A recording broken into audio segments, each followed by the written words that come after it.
October to November 2022, Ukraine's war changed tempo. While Russia poured men into Bakhmut, Ukraine hunted logistics, bridges, and depots with new precision. Kerch Bridge shook Moscow's confidence. Soon missiles and drones clawed at the grid. Cities dimmed, but crews, shelters, and generators kept the country breathing. On the southern front, patience beat mass. Repeated strikes pinned supplies, pontoon fixes cracked, battalions felt the squeeze along the Dnipro. By late November, the map looked different. Bakhmut became a furnace, Kherson a lesson in method. This is the story of how momentum turned and what it cost. October 2022. The rain returned to the steppes of Ukraine, and with it, a new phase of the war. The summer's heat had given way to the damp chill of autumn, a season that would test the endurance of both armies. This was the time of the Rasputitsa, the infamous season of mud that can swallow vehicles whole, turning roads into impassable quagmires and slowing advances to a grueling crawl. For the soldiers on the ground, it meant a constant battle against the elements as much as the enemy. Yet Kiev's lightning counteroffensive in the north had stunned the world, liberating vast swathes of territory in the Kharkiv region and shattering the illusion of Russian military dominance. Entire Russian units had collapsed, abandoning thousands of tons of ammunition and hundreds of armored vehicles in their hasty retreat. Now Ukraine's victorious soldiers, buoyed by success but weary from relentless fighting, pressed their advantage. They pushed east into Luhansk, aiming to dismantle the very foundations of Russia's occupation in the Donbass. The momentum was with Ukraine, but the path ahead was fraught with peril. The Kremlin, reeling from the public humiliation of its defeat in Kharkiv, was not about to concede. In Moscow, the blame game was in full swing, leading to a shakeup in military command and the appointment of General Sergei Surovikin, a man known for his ruthlessness in Syria, to take control of the war effort. Russia was preparing its answer, a brutal response designed to break not just Ukraine's armies, but the will of its people. The catalyst for this new, darker chapter came on October 8th, just one day after Vladimir Putin's 70th birthday. An explosion rocked the Kerch Bridge, the vital artery connecting mainland Russia to occupied Crimea. More than just a logistical link, the 12-mile-long bridge was a potent symbol of Putin's ambitions, a personal project inaugurated by the Russian president himself. The attack, a masterful feat of sabotage, crippled a key logistical route for supplying troops in the south and struck at the very heart of Russian pride. Moscow's retaliation was swift, merciless, and telegraphed a new, cruel strategy. 2 days later, it launched its fiercest air campaign of the war. A wave of Kaliber cruise missiles, Iskander ballistic missiles, and newly acquired Iranian-made Shahed 136 drones targeted not military positions, but the civilian infrastructure that powered the nation. This was a campaign not just against armies, but against electricity itself. Power plants, transformer substations, and heating facilities were systematically struck in cities from Lviv in the west to Kharkiv in the east. The objective was clear: to plunge Ukraine into cold and darkness as winter approached, to terrorize the population, and to force Kyiv to the negotiating table under duress. Blackouts swept the cities, silencing the hum of daily life and replacing it with an eerie quiet, punctuated only by the distant wail of air raid sirens and the growing roar of generators. Yet, as the lights went out, Ukraine's resolve did not dim. The nation braced itself, adapting to a new reality of air raid sirens and scheduled power outages. The fight on the home front mirrored the tenacity of the soldiers at the front. While utility crews worked around the clock to patch the grid, ordinary citizens learned to charge power banks, conserve water, and find warmth and community in designated invincibility points. This resilience became a weapon in itself, a defiant message to Moscow that its terror tactics would not succeed. Meanwhile, the war on the ground raged with renewed intensity. From the dense, muddy forests of Crimea, where every tree line was a potential ambush, to the besieged southern port of Kherson, where Ukrainian forces were tightening the noose. From the apocalyptic, grinding battle for the city of Bakhmut, to the open fields near Vuhledar, where tank battles loomed, the fight for the nation's survival entered its decisive autumn. This was a war of attrition, of logistics, and of will. It was a contest that would be measured not just in meters of muddy ground gained, but in kilowatts of power restored, in the number of drones shot from the sky, and in the unyielding spirit of a people who refused to be broken. The battles of October and November would redefine the conflict, setting the stage for the brutal winter to come and proving that Ukraine's fight for freedom was far from over. Bakhmut. In October 2022, this modest city in Donetsk, once known for its salt mines and sparkling wine, became the deadliest corner of the war. While Ukrainian forces advanced elsewhere, Russia fixated on this single point, transforming it into a symbol of its brutal determination. The Kremlin, stung by setbacks in Kharkiv and Kherson, desperately needed a victory to project strength back home. No matter the cost in lives or materiel, Bakhmut was chosen as the place to achieve it, a focal point for Russia's entire war machine. The assault was led by Wagner mercenaries, a private army swelled with convicts recruited directly from Russia's prisons. Promised freedom in exchange for 6 months of service, they were thrown into frontal assaults with little regard for their lives. They attacked block by block, street by street, against fiercely dug-in Ukrainian defenders from elite units like the 93rd Mechanized and 58th Motorized Brigades. These seasoned soldiers turned every apartment building into a fortress and every basement into a command post. They established interlocking fields of fire, covering every approach. Small, agile drone teams became their eyes in the sky, hunting for enemy movements and dropping munitions with deadly precision, turning the tables on the attackers. At night, the whole horizon was red. Not from flares, from burning buildings. You could hear the constant rumble. The city was just being erased. You just try to hold your little piece of it, your trench, your corner of a building. You don't think about tomorrow, only the next attack. By November, the battle had devolved into pure primitive attrition. It became a meat grinder, a term grimly accepted by both sides. Each hurled men and munitions into a devastated cityscape where thousands perished for a few meters of rubble. The fighting was so intense that the life expectancy for a frontline soldier was measured in hours. Russia's strategy was simple and horrifying: overwhelm Ukrainian defenses with sheer numbers. These human wave attacks, often conducted by the poorly equipped convict battalions, were designed to exhaust Ukrainian ammunition and expose defensive positions for follow-on artillery strikes or attacks by more experienced Wagner troops. It was a calculus of cruelty, trading lives for tactical information, yet Bakhmut held. It became the ultimate symbol of Ukraine's unbreakable defiance, and conversely, of Russia's grinding desperation. For Kiev, holding the city was a strategic necessity. It wasn't about the city's intrinsic value, but about its ability to act as a sponge, absorbing a disproportionate amount of Russian combat power. It pinned down huge numbers of Wagner and regular forces that could have been deployed to halt Ukrainian advances elsewhere. For Moscow, taking it became a political obsession, a bloody prize to justify the immense sacrifices. This brutal, grinding fight was a dark preview of the attritional warfare that would define the brutal winter to come. While the world watched the stunning success of the Kharkiv counteroffensive, another, more deliberate story was unfolding in the south. This was a battle of strategy, patience, and precision, fought not for rapid territorial gains, but for the slow, inexorable strangulation of a powerful enemy force. The prize was Kherson, the only regional capital captured intact by Russia since the full-scale invasion began.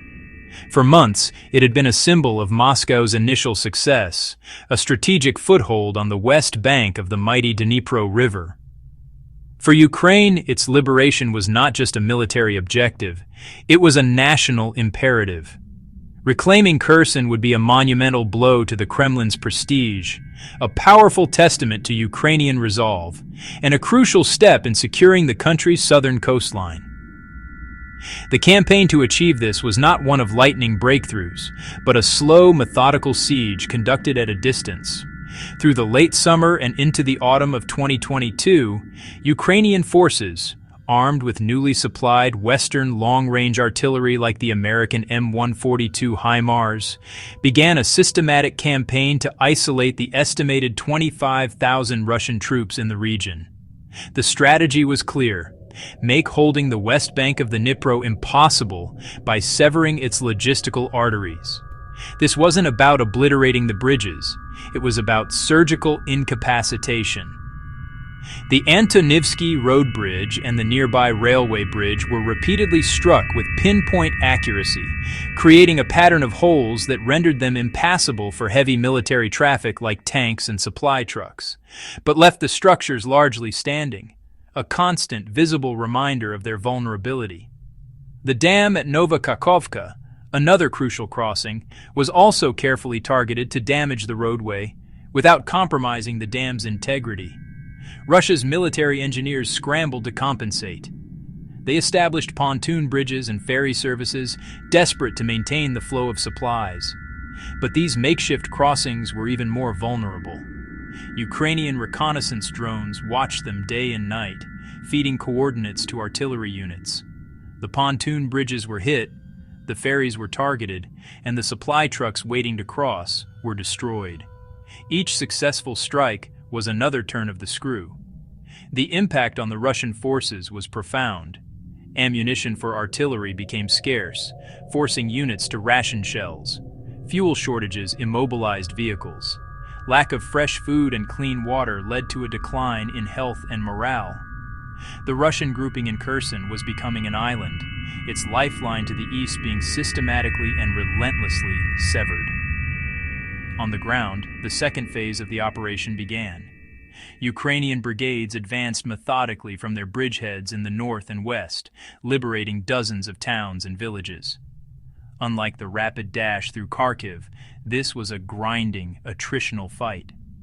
The flat, open terrain of the southern steppe offered little cover, and the Russian forces, including elite airborne units, were well entrenched in layered defensive lines. Yet, with their logistics crumbling, their ability to resist effectively began to fray. The constant threat of precision strikes on command posts and supply depots sowed chaos and fear, while the steady, deliberate advance of Ukrainian infantry tightened the noose. By late October, the situation for the Russian command was untenable. Their forces were exhausted, undersupplied, and facing the imminent threat of a complete collapse. The choice was stark: face a bloody and humiliating encirclement and destruction, or execute a difficult and politically damaging retreat. On November 9th, the inevitable was made official. In a carefully staged and televised meeting, the newly appointed commander of Russian forces in Ukraine, General Sergei Surovikin, recommended a withdrawal to his Minister of Defense, Sergei Shoigu. Citing the impossibility of supplying the city and the need to preserve the lives of his soldiers, he proposed a regrouping to the eastern bank of the Dnipro. Shoigu, in turn, approved the difficult decision. The Kremlin's propaganda machine, which had just weeks earlier celebrated Kherson's eternal annexation into Russia, now had to explain a full-scale retreat. Under the cover of darkness, the retreat began. It was a massive, complex, and perilous operation. Russian troops moved back across the river using the few remaining ferries and pontoon bridges, all while under the constant threat of Ukrainian artillery. To slow any pursuit, they implemented a scorched earth policy, destroying critical infrastructure, looting museums, and blowing up the crippled Antonivsky bridges behind them, causing entire sections to collapse into the Dnipro. Within 2 days, the withdrawal was complete.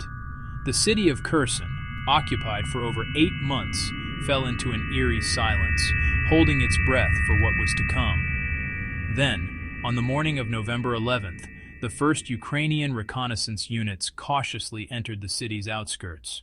What they found was not resistance, but an outpouring of pure, unadulterated joy. Residents who had lived in fear and defiance for 256 days flooded the streets. They emerged from their homes carrying blue and yellow flags they had hidden away at great personal risk, offering food, water, and flowers to the soldiers they hailed as liberators. The central square transformed into a scene of cathartic celebration, a sea of people filled with tears, songs, and the jubilant shouts of Slava Ukraini, glory to Ukraine. The liberation of Kherson was far more than a military victory. It was a moment of profound moral restoration, a symbol of unbreakable national spirit. For Russia, it was a strategic and political humiliation of the highest order. The retreat from the only regional capital its army had managed to capture and illegally annex was an undeniable failure. For Ukraine, it was irrefutable proof that courage, superior strategy, and Western support could reclaim what had been stolen. The victory secured Ukraine's entire southern flank, pushing Russian artillery out of range of the vital port city of Mykolaiv and shielding Odessa from any future land-based threat. It also positioned Ukrainian forces along a major natural barrier, the Dnipro River, creating a more stable defensive line for the winter. The battle for Kherson demonstrated a new level of maturity in Ukraine's military planning, proving it could orchestrate a complex, multi-month operation combining precision strikes with grinding ground advances to achieve a decisive result. The autumn campaign had culminated in a triumph that would echo across the world, reinforcing the belief that Ukraine could and would win this war. Beyond the front lines, millions of Ukrainians lived through relentless fear. Cities like Mykolaiv, Kramatorsk, and Zaporizhia endured daily shelling. The United Nations recorded tens of thousands of civilian casualties by September 2022, the real number likely far higher. Over 6 million people had fled the country, while millions more were displaced internally. Hospitals operated in basements, schools became shelters, fields lay mined and burned, harvests lost. We saw entire communities disappear overnight. The hardest part was telling families their homes no longer existed. By November's end, the full-scale invasion had triggered a catastrophic shockwave across Ukraine's economy. Gross domestic product plunged by nearly 30%, erasing years of growth. Factories lay in ruins, and the naval blockade of Black Sea ports trapped millions of tons of grain. Yet even under fire, the economy adapted. Banking, taxation, and online commerce still functioned. A miracle of digital resilience. Grain exports began to flow through the fragile UN-brokered corridor, while Western aid was crucial for maintaining stability, allowing the government to continue paying pensions and salaries. Both nations were bleeding resources, but only one had a world willing to help it recover. For Russia, sanctions bit deep. Oil revenues fell, supply chains crumbled, and mobilization drained its workforce. With Black Sea ports blocked, Ukrainian businesses painstakingly rerouted exports of grain and steel by rail and by barge down the Danube River. The war had become a contest of endurance, economic, industrial, and psychological. The deep scars were measured in lost businesses and shattered lives, a profound cost that will shape Ukraine for decades to come. By late November, the shape of the war was unmistakable. Bakhmut became the furnace, absorbing men, shells, and time, fixing Russia in place while Ukraine struck where it mattered. Far to the south, Kherson's liberation proved method beats mass.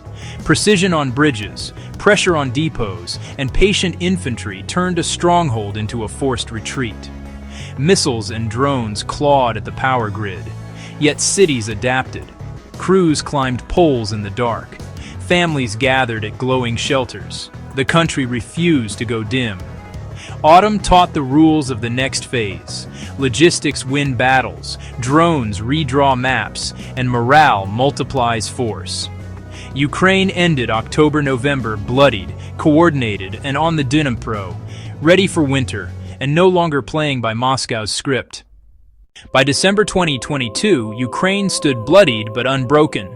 Kherson was free. The light still glowed, dim but defiant. The front held from Bakhmut to Zaporizhia. Russia regrouped for winter, but its aura of inevitability was gone. The battles of October and November 2022 proved that even in darkness, a nation can shine, and that freedom, once kindled, cannot be extinguished.